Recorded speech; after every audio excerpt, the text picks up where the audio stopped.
Chers abonnés, bonjour. Cette minute aura un thème ô combien d'actualité, le pacifisme bouddhique. Le bouddhisme offre une vision fondamentalement positive de la vie humaine. Son message central est que chaque individu possède une dignité inaltérable, d'où la grandeur et le caractère précieux de la vie. Dans cette perspective, il apparaît clairement que la guerre, avec son lot de cruauté, de mort, de dévastation et de malheur, représente un mal absolu et doit être totalement rejeté.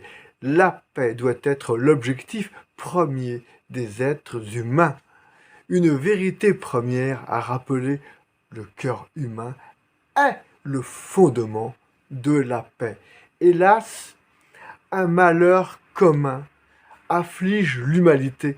Sa difficulté à pleinement apprécier la valeur de la vie. Ainsi, le cœur humain est le lieu d'une lutte de chaque instant entre les forces de création et les forces de destruction, comme le stipule le préambule de l'acte constitutif de l'UNESCO.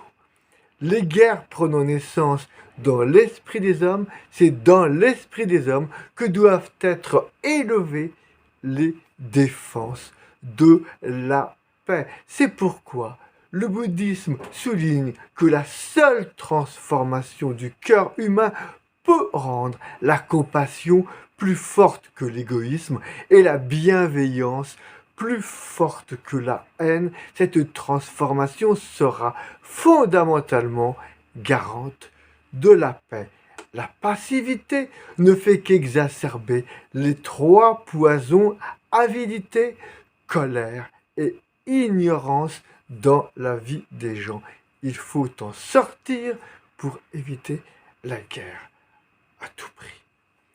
Nichiren, maître du bouddhisme japonais, nous dit: si vous vous inquiétez de votre sécurité personnelle, ne devriez-vous pas tout d'abord prier pour l'ordre et la tranquillité aux quatre coins du monde?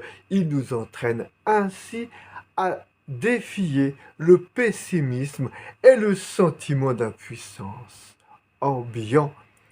À nouveau, Nichiren nous rappelle que ce qui importe, c'est d'établir par l'éducation les concepts de dignité humaine et de caractère sacré de la vie comme des principes qui soutiennent et imprègnent la société.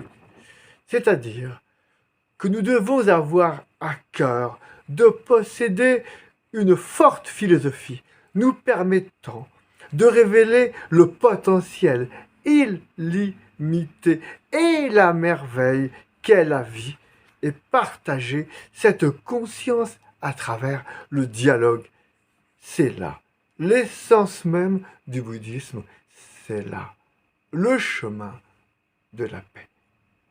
Chères auditrices, chers auditeurs, chers abonnés, je vous laisse méditer sur Nichiren et autres principes du bouddhisme lorsqu'il nous parle de la paix qui est entre nos mains.